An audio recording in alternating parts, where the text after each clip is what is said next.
Hey everybody, it's the Mad Master here. I'm just doing a quick video today about something that I discovered on Greta Aurora's Twitter.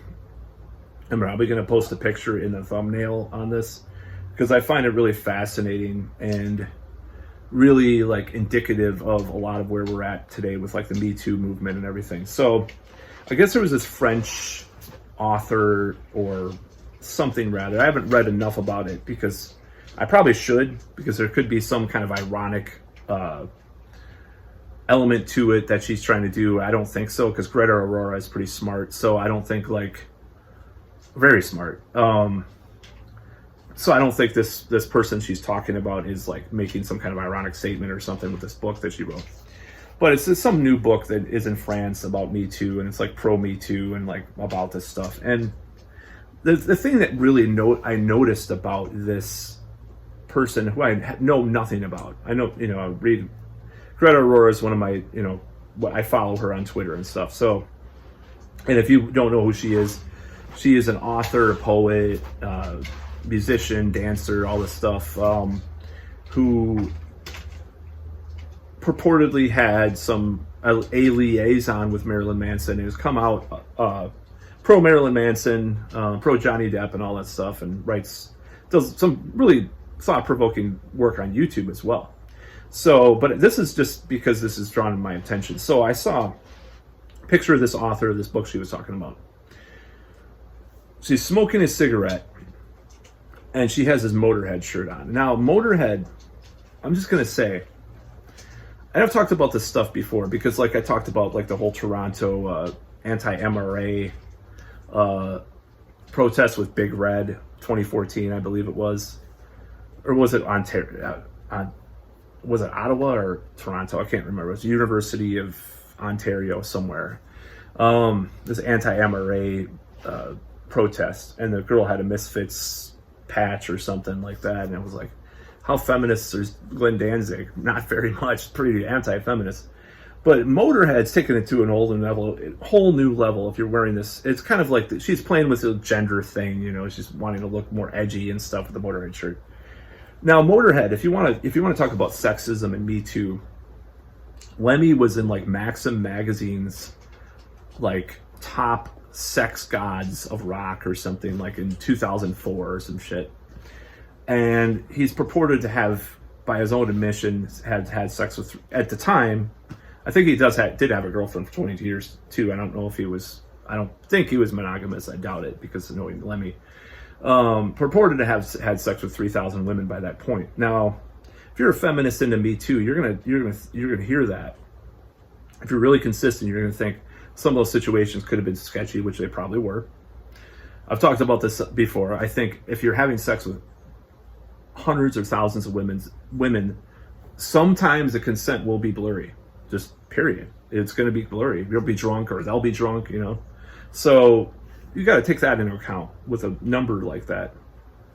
But also, Lemmy wrote lyrics like the song Jailbait. Jailbait, I just can't wait. Jailbait, baby, come on. I don't think that's an ironic song. It's not some Beastie Boy dude marrying one of the Riot Girls and saying, all the Beastie Boys lyrics were ironic and they were satire. No, they weren't. But I don't believe that. But anyways, maybe they're partly satirical, like Black Flag or something. But I don't think Jailbait was ironic. I think it was about groupies and stuff that were jailbait, literally. And a lot of their other lyrics, the chase is better than the catch, all this stuff is about, minimizing women to being cum receptacles, in their words. I'm not saying that that's what it is. I'm just saying that that's what they would think about it. So the hypocrisy of wearing a Motorhead shirt in a press photo for a Me Too feminist book is very galling and very obvious to anybody that knows anything about Motorhead and their history. I mean, it's just, and I'm not saying that I endorse or condone or condemn either thing as far as what Lemmy was about or Motorhead. I like Motorhead. I have a lot of their albums, and I enjoy them. There's other bands I enjoy more, but I do like Motorhead. I like what Lemmy had to say philosophically a lot of the time about things, and I think he had a lot of good opinions, and I think he was a cool guy, interesting guy. You know, I do like that. I read his autobiography. You know, especially after my friend Owen passed away, who was a big Lemmy fan. He told me to read that book, and I did. You know, it was like, you know, so yeah, I like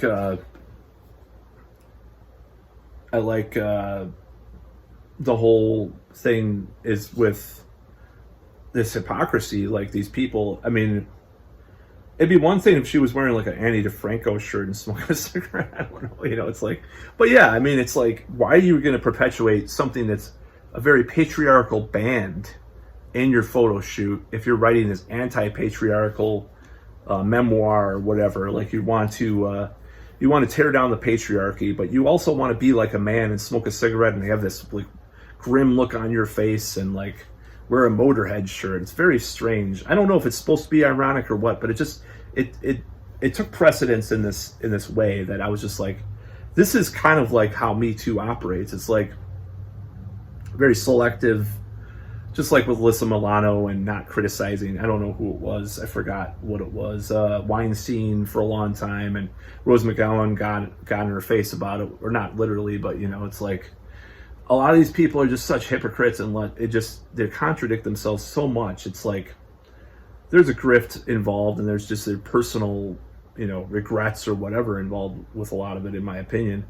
Doesn't mean there's not legitimate stuff. Obviously, there's a lot of that too, but yeah, that's the whole thing with that picture, and just the idea that someone would support. I mean, obviously, you gotta separate the art from the artist. You know, I mean, just because I listen to Burzum doesn't mean I'm endorsing Nazism. But if I came out and like, let's say, okay, this is what it's like. It's like I come out with like a book about the Holocaust, and the PR photo for it is like me with a Burzum shirt smoking a cigarette. You know what I mean? Like, I'm not comparing like someone patting someone on the butt at a party as a Holocaust. I'm not minimizing me. I just minimized Me Too, but it was kind of a joke on purpose.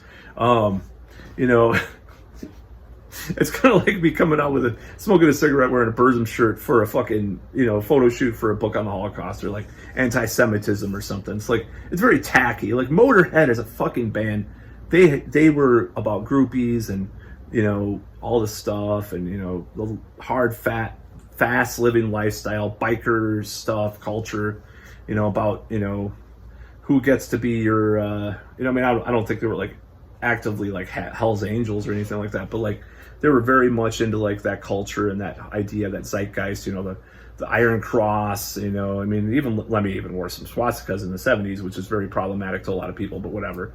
I know with not Ian Curtis, Ian Stewart Donaldson a couple times, you know, a little bit too, possibly before he went white nationalist, but I don't, you know, who knows, but who cares? I don't care.